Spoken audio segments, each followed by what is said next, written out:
ज्योतिष और जीवन में आपका स्वागत है। श्री गुरु चरणों में नमन कर श्री गणेश की वंदना करता हूं। आज हम चर्चा करते हैं भवन के अंदर वास्तुशास्त्र के हिसाब से शौचालय, बाथरूम और सेप्टिक टैंक ये किस जगह होने चाहिए।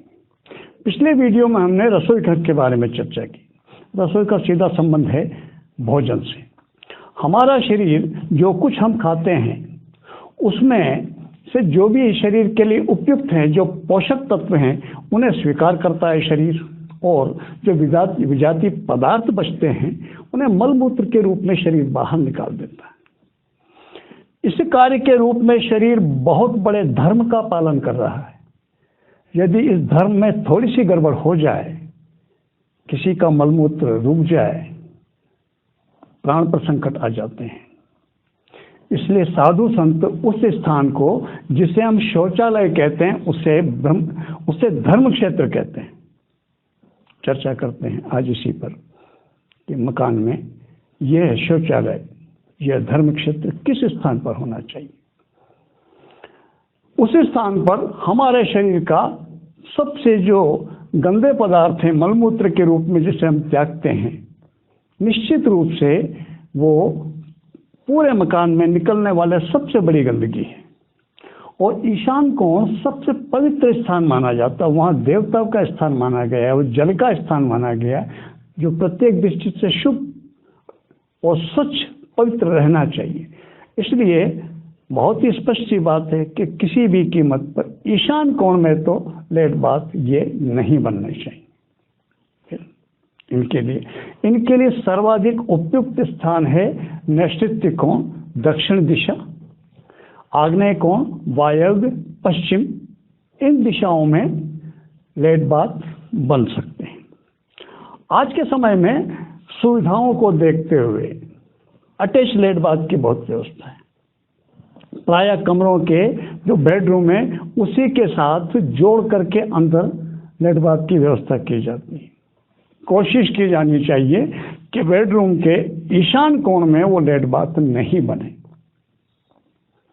ईशान कोण प्रत्येक कमरे में पवित्र रखने का प्रयास किया जाना चाहिए। भूखंड में जो स्थिति ईशान कोण में जिस तरह पवित्र रखते हैं हम, उसी तरह से प्रत्येक कमरे में भी ईशान कोण को स्वच्छ और पवित्र रखने का प्रयास किया जाना चाहिए।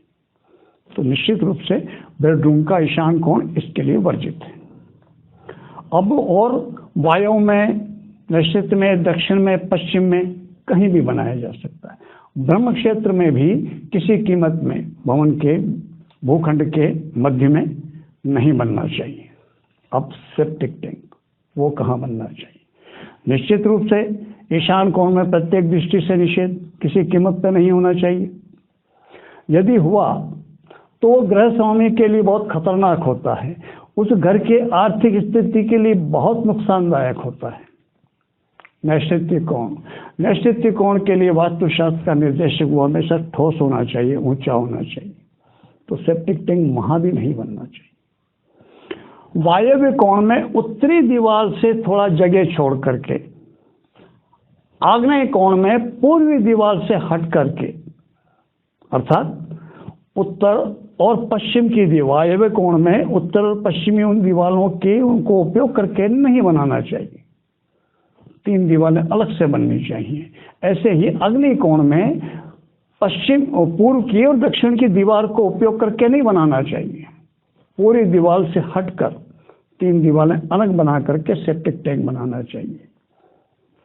दक्षिण दिशा में बिल्कुल मध्य में बनाने से बचना चाहिए। मध्य क्षेत्र जिसे ब्रह्म क्षेत्र कहते हैं उसमें नहीं बनाना चाहिए। अब बात आती है उसमें सीट की व्यवस्था किस तरह की जाए। शौचालय में सीट पर बैठने के बाद मुंह या तो उत्तर में रहना चाहिए या दक्षिण में रहना चाहिए, पूर्व और पश्चिम में नहीं होना चाहिए। इस तरह से हमें घर में लेट बाथ की स्नान की व्यवस्था करना चाहिए। यदि हम इस तरह व्यवस्था करते हैं, नैसर्गिक रूप से पंच तत्वों के जो लाभ हैं उसे हम प्राप्त करेंगे। हमारा ईशान कोण शुद्ध बना रहेगा। जो नैऋत्य कोण जो ऊंचाई से आता है उसमें खड्डा नहीं होना चाहिए, वो उससे बचेगा और ये चीज़ हमारे लिए सहयोगी सिद्ध होगी। यदि आपके मकान में, किसी के भी भवन के मकान में ईशान कोण में यदि लेट बाथ है, सेप्टिक टैंक वहां पर है, तो उसे वहां से हटाने के अलावा कोई रास्ता नहीं है। जितना जल्दी हटा लेंगे उतना ठीक रहेगा। ऐसे ही यदि नैऋत्य कोण में और आग्नेय कोण में, बिल्कुल कोनों में, कोनों की दीवारों को उपयोग करके यदि सेप्टिक टैंक बनाए गए हैं, तो आग्नेय कोण का सेप्टिक टैंक गृहिणी के लिए खतरनाक है और नैऋत्य कोण का सेप्टिक टैंक गृह स्वामी के लिए खतरनाक है। जितना जल्दी हो सके उसे वहां से हटाना चाहिए। यदि भवन बन रहा है, बनाने की योजना है, तो उसमें आप इन बातों का ध्यान रखें। मैं ईश्वर से प्रार्थना करता हूं कि वास्तुदेव आप पर कृपा करें। इसी प्रार्थना के साथ आपको नमस्कार, नमन, प्रणाम।